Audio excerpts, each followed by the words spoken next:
By its mitzvahs we abide, brightening our lives and showing us the proper way. So if you're living with the times, making sure your daily life's divine, yeah, you gotta watch Rabbi Benny's Torah videos today. A true story that just happened. I called a rabbi's house yesterday, and when the phone was answered and I heard the voice, I was like, "Hi, is this the Rebbitzin?" And the voice answers, "No, this is her son." After making the blessing on my foot, I quietly put it in my mouth.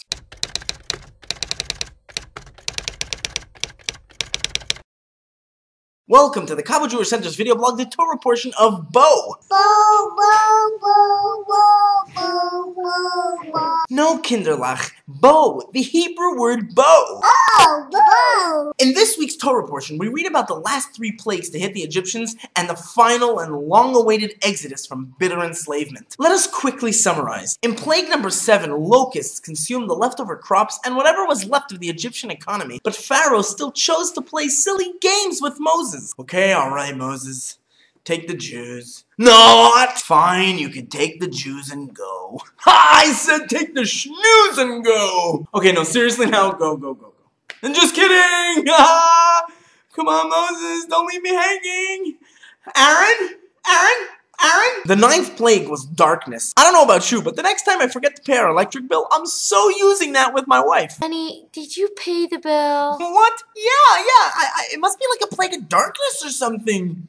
It's already been 3 weeks. And then, finally, God prepares Moses and Egypt for the 10th and final plague. The death of the firstborn. Every Egyptian firstborn is killed at midnight, whereupon Pharaoh runs through the streets shouting for the Jewish people to get out and quick. It is on this historic night that millions of slaves are thrown out of their oppressed land in only a few short hours. They don't even have enough time for their dough to rise, so instead matzah bakes on their backs. I think it was like the only time in history that we Jews left quickly and on schedule. Ever since then, we've been taking revenge by being as slow and as late as possible. In fact, this video is being uploaded 3 days late. But let us look at one detail of the Torah portion. In preparing for the final plague, God commands the Jewish people to do several weird rituals, one of which is to take a sheep, tie it to the bedpost for 3 days, then kill it, roast it, and eat it as a paschal offering. Now, tying a sheep to their beds was no simple job in those days. The Egyptian people worshipped sheep as a god, so essentially the Jewish people were commanded to take that which was most sacred to their evil oppressors and sacrifice it to holiness. Such an act, no doubt, would be considered very dangerous and required heavy kishkas and guts to accomplish. Of course, the Jewish people followed the command immediately, showing the world that they were ready to break free of their Egyptian enslavement on both a physical as well as spiritual and emotional level. They willingly took this Egyptian deity and told their Egyptian neighbors that in 3 days' time, we will kill and eat this animal while your firstborn will die at the hands of the true Almighty God. Okay, so they proved that they were not anymore under Egyptian influence and they were free to follow God's instructions. But why 3 days? Why did the Jewish people need to hold a sheep at their bedside for so long? If anything, it must have been so annoying.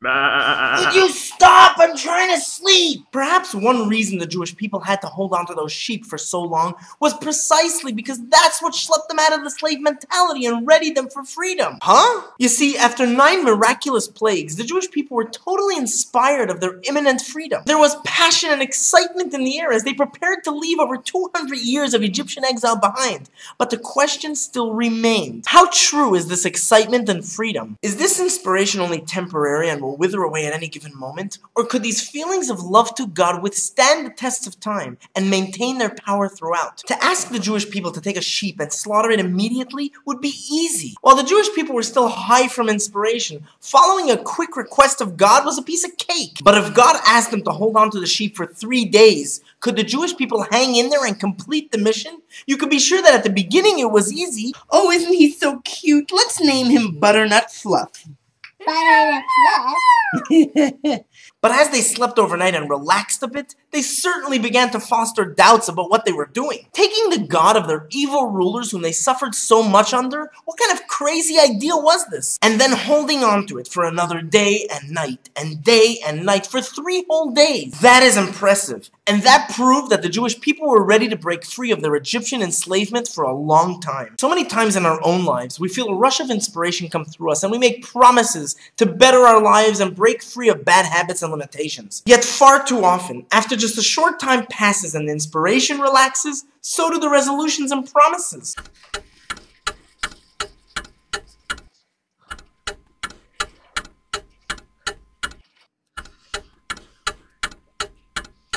We find it so difficult to maintain and push forward with acting better when the day has passed and the fire stopped flickering. This applies both on a physical as well as a spiritual level. How many people go to synagogue and make promises to be better people, yet as soon as the services conclude, the promises disappear as quickly as Sonia's apple kugel? It's just that delicious! To really break free of our Egypt, we need to maintain our commitments. Let us push forward with our practice in Torah and mitzvot even if the inspiration is gone, and then we will be well on our way to breaking free of our Egyptian limitations. Shabbat Shalom, and have an awesome week.